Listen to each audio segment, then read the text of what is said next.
We're live. So, hi everyone, this is Lord coming at you from the break zone with some FFTCG news. Just want to keep you guys updated on what's going on. Spoiler season has started, and also we've got some big news coming in from Europe that's gonna also affect the North America Crystal Cup circuit. So they announced that the Crystal Cups will actually, for the format, day one will be constructed Swiss rounds based on the number of participants, best of one. Day 2, top 32 draft, best of 1, followed by a top 8 cut, best of 3 in constructed again. You don't get to switch your decks between day 1 and day 2 constructed if you make it through the draft, but the draft is actually quite a big change for everyone. Not a lot of people really draft this trading card game. Normally what we're used to is in pre-release we do sealed, and we have played sealed as well at Gen Con, and to top it off, normally we just do constructed, and some people play title, but draft is kind of, you know, it has been relegated to a separate format that people don't really delve into much, but now it's actually been brought to the forefront. We did an analysis of it over on the channel, so I was joined by Brian Liu, also known as Blue, who is actually quite a prominent player. Well, let me okay, just so I don't get it wrong. In case you don't know Blue, he's an experienced competitive TCG player with notable FFTCG accolades such as the SoCal Crystal Cup, Day 3 Top 8, Mountain View, California, Game Castle Local Qualifier winner, and the North America Championship 2018 Day 2 Top 16. So he was one win away from making it to Worlds. So we went over it initially. We got a lot of backlash actually from in North America regarding the feedback and how well the format change was received, regarding the fact that while Crystal Cups were always expected to be constructed, to actually put draft in the format is something that caught people off guard. It's actually quite pricey to pull off, by the way. The format takes 8 players. You'll be put into 8-player pods.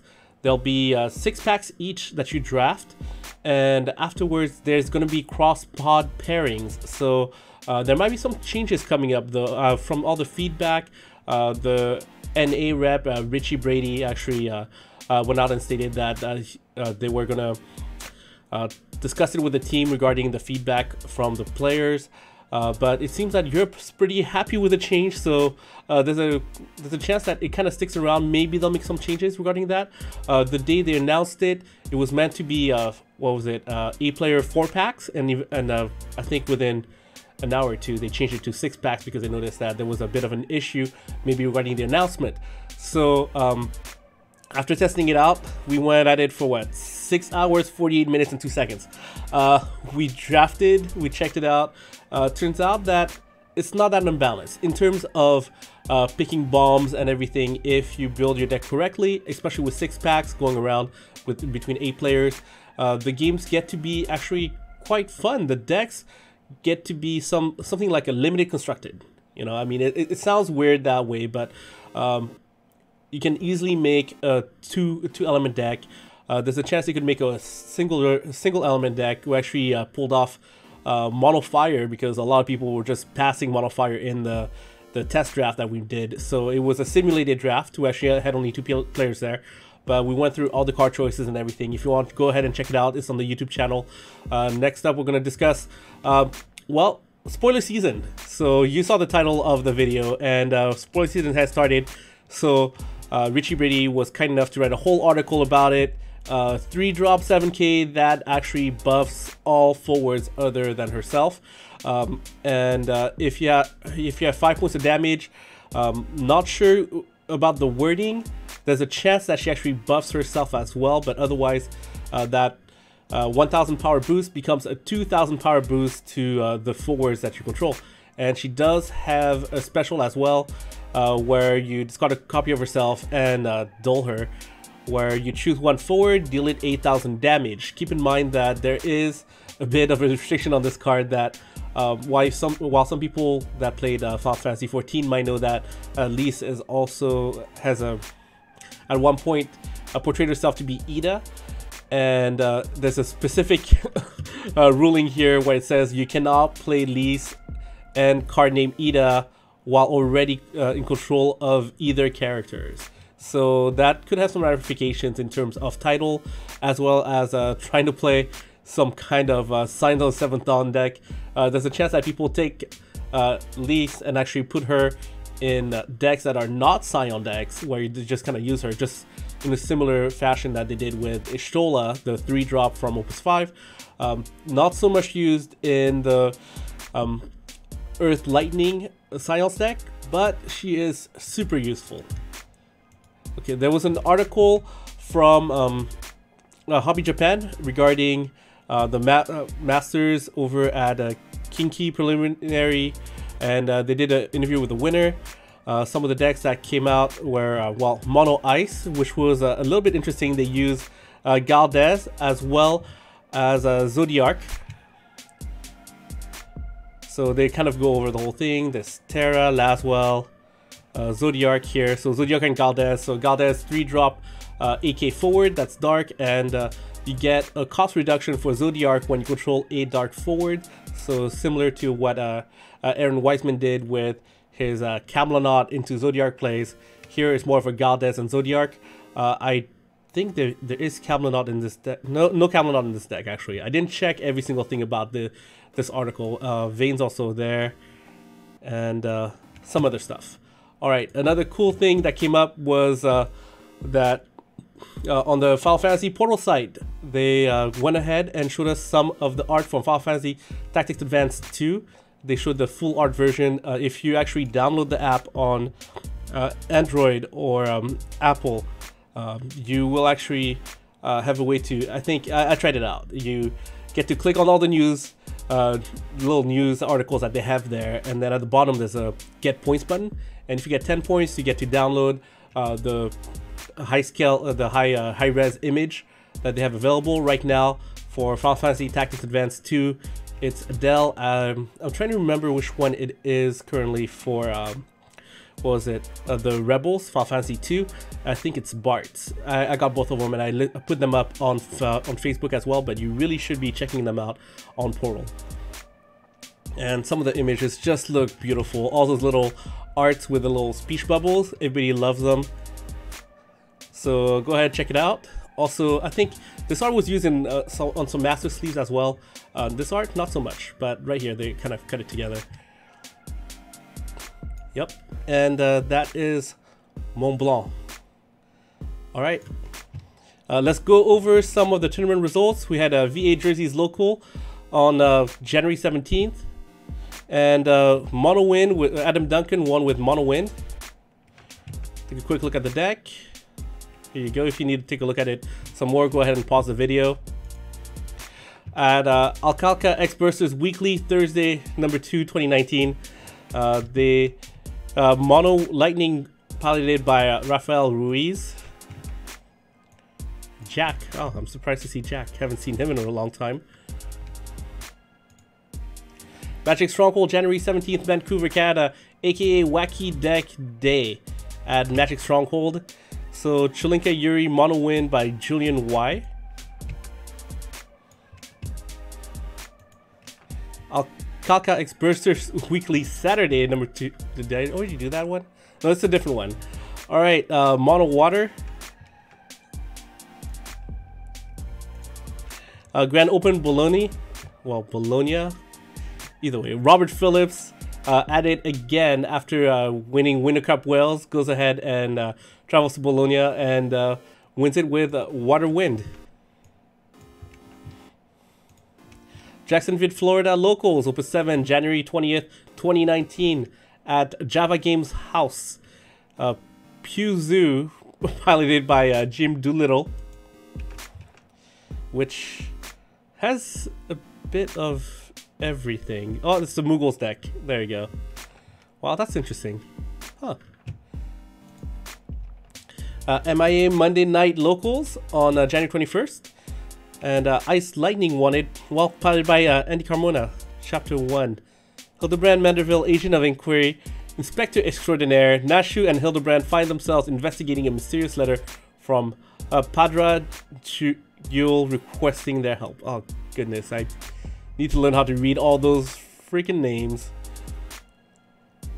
So yeah, that's pretty interesting. Got the Shiva package with the EX burst too.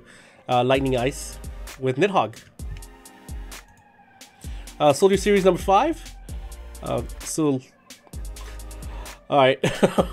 Brian Bilicki, also known as Lord Byron by Chris Adams, one with Earth Wind at dadsonly.com. So Earthwind Galdes Kamlanop. At the Chill SBT tournament, Water Wind, piloted by Joshua Lee. And last but not least, we got the Alkaka X versus Weekly Thursday number 3, 2019. How many of these am I reading? Jeez. Mono Ice won it, piloted by Rafael Luis. All right, so upcoming events for Zodiac Braves over in North California. We've got on the 26th, so that's 2 days from now on Saturday, the side quest Dissidia. So you show up with a title deck and you get paired up by the TO with people that don't play the exact same title as you, and you take on 3-on-3 battles. Also coming up on February 23rd, you've got regular constructed trial number 4. March 9th, you got some other stuff too. Just take a look at the page. So the Zodiac Braves have been doing quite a bit of work. They're gonna go ahead and continue putting all the spoilers together on their page. And I think there was some other stuff. Didn't they have an article? Reunion article by Jared Scott Walters. Let's see. There was some more stuff. There you go. John Bauer. I think it's Bauer. Discussing a little bit about how he got started in the game. So go ahead and check out their articles. They're doing a great job promoting the scene over in North California. And I mean, they're doing a great job. They're putting together these events, and the attendance seems to actually be growing in comparison to what we're hearing from other people in different areas. The attendance has actually been increasing in North California, so people are really excited about this. The draft format has kind of put a damper on things to some extent, but I think they'll get over it. I hear some of them are gonna get together, give it a try, and see what happens. And when Opus 8 comes around, they'll probably save up. So normally people would just take their boxes, crack them open, just get cracking on, like just get started, hit the ground running regarding constructed. But in this case, I think they're going to take their time a little bit more, since draft is going to be part of the competitive circuit in order to win your invitation to nationals through Crystal Cups, or straight to Worlds if you actually win a Crystal Cup. So they're going to actually take the packs and draft things out, because it takes more than one box to actually simulate what the draft event would look like, because 8 players, 6 packs, that's 48 packs, and in a booster box you get 36 packs. So you actually have to go around and get 12 packs in addition to a box. So that's not cheap, but you know, they're gonna give it a try, because eventually they're just gonna open the cards anyways, so might as well get some draft experience out of it. Alright, some of the upcoming events according to the FFTCG US Facebook page. We've got the Epic Petite Cup over at Epic Games in Milwaukee, Oregon. On Sunday, we've got the Mini Exchange Circuit Series number 1. On Saturday, February 2nd, we've got the FFTCG Monthly Constructed at the Uncommons in New York. The Keyblade Cup, I think it's been promoted by Hunter Nance, actually. One of the participants, the representatives for North America at Worlds in 2018. And over in at Game Theory in Raleigh, North Carolina, they're going to have a Win-A-Box event. There's also going to be the Arizona Petite Cup at 9 a.m. on Saturday, February 2nd. That's going to be at Desert Kite Games in Chandler, Arizona. I think, was it Cassandra Zink is kind of the person to talk to if you want to know more about that event. And FFTCG Title Series Part 2 over at Galactic Quest in Buffer, Georgia. And then you're moving on to Saturday, February 16th. You've got Final Fantasy TCG Petite Cup over at the Uncommons, New York. And on the Saturday 23rd, February 23rd, you got the RVA FFTCG Petite Cup at Battlegrounds, Midlothian, Virginia. So that, I think that's going to be covered by Chris Adams. I'm not sure if Matthew Rice is going to join this time or if it's going to be Adam Lane. But should be a good time. I mean, I don't know how many of these events are going to be streamed, but there's going to be a lot of things going on. Actually, on February 9th, there will be the fanfare. I forgot to actually put that up. Oh, there you go. It's right here. Why not? So the fanfare is going to happen. The break zone is going to be there as well. I'm not really sure what all the details are regarding the media coverage for that, but we will actually be there and there should be things. So look forward to that. Let's see what else regarding the Petite Cups. So we went over, well, Florida's already over, Oregon's coming up this weekend, Arizona's coming up soon. Fanfare, I just talked about it. New York, I talked about it as well. Toronto's going to happen on February 17th at Harry Tarantula, Toronto, Ontario, in Canada. Virginia Petite Cup on February 23rd, but well, we talked about it also. And then after that, we've got the Kansas Petite Cup, as well as the Petite Cup Circuit Finals on March 9th and 10th at Collector's Cash, Lenexa, Kansas. I wonder if that's going to be streamed. I really don't know, actually. And well, last but not least, I think I'm going to go over the Crystal Cup dates and locations, just in case people are not aware. If you want to get a Gen Con ticket, you should hurry up, because I think there's some kind of deadline tomorrow, which might not be the final deadline, but you're better off if you sign up soon. Anyways, so Crystal Cup Fire, Sunshine Games, Tampa, Florida, April 13th, 14th. Crystal Cup Ice, Harry Tarantula, Toronto, Canada, April 27th, 28th. Crystal Cup Water, Epic Gaming, Portland, Oregon, May 11th and to 12th. Crystal Cup Wind, Collector's Cash, Lenexa, Kansas, June 22nd to 23rd. Crystal Cup Lightning at Battlegrounds RVA, Richmond, Virginia, July 6th to 7th. And Crystal Cup Earth at Desert Sky Games, Chandler, Arizona, September 14th to 15th. Keep in mind that there's gonna be 2 ways to actually earn a world invite Gen Con from August 1st to 4th, which is not going to be a Crystal Cup, but some kind of event that we're not really sure about quite yet. And also, well, they're right here, the Last Chance Qualifier, which does not count as a Crystal Cup, is going to be held at Card Game Coliseum, Orange, California, during the month of October. The specific date has not been specified quite yet. Keep in mind that the Last Chance Qualifier does not earn you a world invite if you win it. It's a little bit different from a Crystal Cup. Instead, top 4 finishers are going to get an invite to actually participate in the North America Championship. And obviously later this year, after the North America Championship, there will be the World Championship, which will also be held in I think at the Hilton, probably LAX, near the LAX, because that's where usually we have the Square Enix LA things happen. So thank you very much for tuning in. Big shout out to our sponsor, MagicTechGames.com. In case you don't know, well, on the YouTube channel, if you subscribe, you will be entered into the drawings that when we reach, what was it, 800, 900, 1,000 subscribers, then we'll pick a subscriber at random, and then we'll reach out to them. They'll get to pick between some of the following prizes, and they pick one of them, and we'll send it out to them. We've got Dominaria Mox Amber, got Iconic Masters Horizon Canopy, Cactus Sleeves, 60-pack, Lightning Plushie from Final Fantasy 13, or a Opus 3 Shiva deck box from the Toronto Crystal Cup 2018 that was autographed by Toru Kageyama, producer of the game. And we'll even throw in, what did I put? Man, I have way too many things here. We've got these, oh, why are they the exact same pins? There we go. Okay. Alright. Breakzone pins available on MagicTechGames.com. One of them that is colored, the other one that is golden, and they're made out of metal. They look really cool, real sturdy.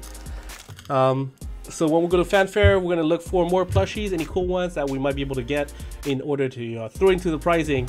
And I forgot something. Oh yeah, MagicTechGames.com has updated their buy list to get ready for Opus 8, as well, I think a couple places are doing pre-orders for Opus 8. So if you want to kind of, well, if you have extra cards, just go ahead and check out the buy list and, you know, just throw an email and follow the directions, whatever, and get credit so that when you want to pick up all those foils, as soon as MatchTechGames.com cracks open those boxes, then you'll be able to just use credit instead of, you know, spend extra cash for it. So anyways, thanks a lot for tuning in. Yeah, we've been doing a lot of videos lately. That long video from the weekend, it was a bit rough. Took a while, took a lot out of me, so I think I'm gonna wind down and slow things down in terms of content creation. There's been a lot, and a lot of people cover a lot of things, and I mean, if in case, you know, you feel that there's more need. Also, I think I've been covering the news, and it feels like some people do need the news, but I mean, in terms of how much, let's say, from the feedback that I've seen, from the metrics, the news is good. It looks like some people need it. I don't know how many people really need it because they're only getting so many views. The deck techs get a lot more views. Unfortunately, there haven't been many decks that we've been covering lately. I have seen other people cover different decks, such as Emo Tempest with the Earth Lightning that did well over at the Reunion event. Otherwise, if you want to check out more content, there's a lot of content creators out there, not just the Break Zone. So we want to reach out to you guys to kind of grow the community, keep it together. And I mean, we can't just have one content creator creating everything for everyone. So go ahead and check them out. There's for example, here, let me see. On SoundCloud, there's like a plethora. I don't even know if these people still do it. Crystal Tower, for example, like that's Alex Mystical Hancock's great job doing the podcast with Robert Phillips. And well, I mean, we're talking about the world champion from 2018, discussing things with various people. That's great. There's other podcasts. I think it's FXBG Turks. Listen to them all the time. Yeah, with little, you know, Turkey Moto right here, if you don't recognize the picture. And I can't think of every other content creator. There's a lot of them. And even then, like I said, the Zodiac Braves are doing a great job just creating content for everyone. Otherwise, thanks a lot for tuning in. If you don't hear from us for a while, well, you'll probably hear from us at Fanfare. But yeah, it's been taking a little bit too much time. There's other projects on the horizon. We're trying to use the off season to get ready for the Crystal Cup season, as well as other things for the channel. So thanks a lot for tuning in and supporting us. Please keep doing so. Subscribe, follow, all that good stuff. And well, we'll see you guys next time.